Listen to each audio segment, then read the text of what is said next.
I'm going to show you how I patterned my handmade cosplays.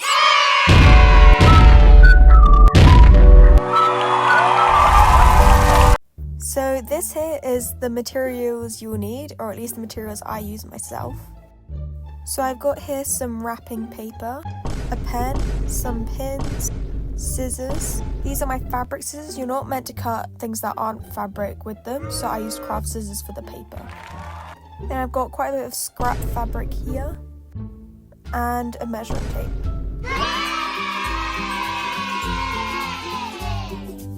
Side note, the wrapping paper should be of pretty good quality, because if you use bad quality it will rip really easily, which is really annoying when you're trying to draw around it if there's a huge rip in the middle.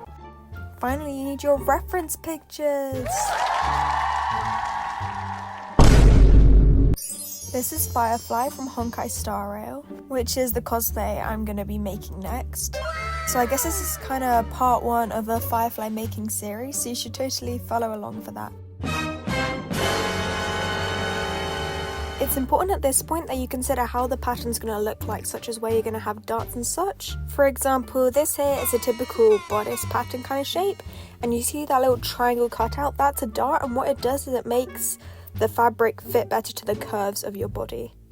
This is my plan for Firefly's top.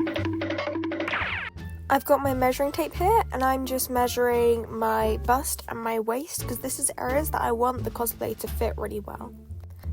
And I'm going to make sure that my pattern has like the right kind of width in those areas when I draw it. Then I'm also measuring the kind of height that I want it to be against my body, thinking where I want the piece of clothing to start and end. And then, knowing your piece of clothing, take any other measurements you might need, such as a shoulder measurement. I already made my pattern, so this isn't me actually making one, but what I do is I mark out on the sheet of wrapping paper the kind of length of the measurements I measured, such as the height and then the width of my bust and my waist. I usually actually do the measurements as I'm kind of drawing it out like this, and when I'm doing the bust and waist here, as I'm only drawing half of the pattern for either the front or the back, I only measure from the center to the side of where I need to measure. Now, bearing those measurement points in mind, I'm drawing out the shape that I kind of planned earlier, and I'm kind of connecting the dots in the sense that I make sure that the width at the bust area before the dart is the width I measured, and that's like the widest width of me. And then I make sure the opening, so the bottom of the dart triangle, is the difference between the bust measurement and the waist measurement, and that the waist measurement is right as well.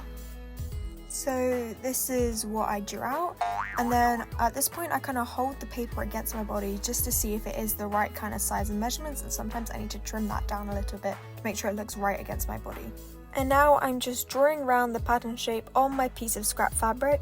What I'm using here is actually an old mock-up that I'm repurposing. It really doesn't matter how neat your fabric is, you just want something that it's able to kind of, you can drape on yourself to see how it fits, as obviously the paper doesn't move much, so you can't really see how it holds up against your body. And I'm cutting it out. I'm making sure to leave seam allowance, so like not cutting right on the line in areas where the fabric would connect to another piece, but where it's just the end of it, I cut right on the line, as I'm not going to be hemming this. And then I pin my pieces together.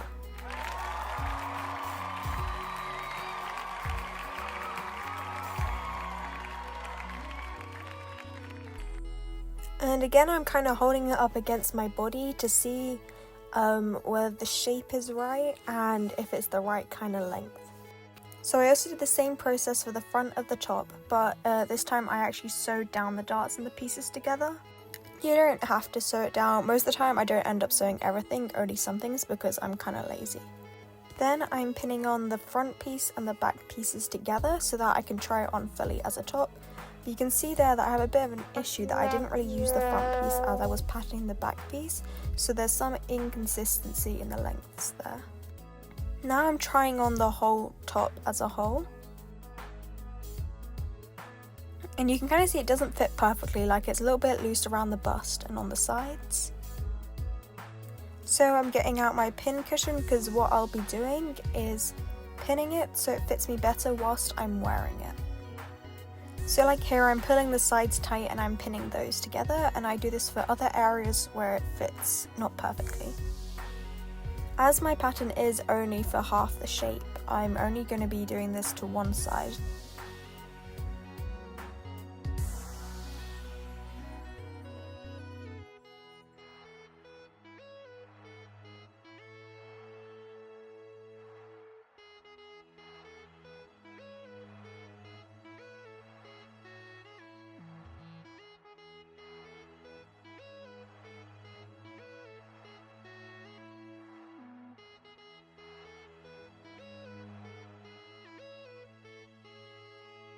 And then now you can see the side on the right from the front fits a lot better. You can see it isn't loose and it fits my fit. And same with the left back. Now what I'm doing is I take it off and I see where the areas I pinned and how much I pinned, so how much loose fabric there is. And then I'll be cutting that much off my patterns. So I've cut down the patterns, but something I've also done is use tape to stick more wrapping paper together so that I can also add to the patterns to make them bigger or just change the shape of it. I'm showing you how I store my patterns now. So I fold them up and I keep them in a plastic bag and I label them, because before I just like dumped them in the same box that all my fabric was, and it meant when I was looking for one I'd end up ripping something and they'd get all crumpled. So I recommend storing them nicely like this. And then here's the finished pattern for the top firefly.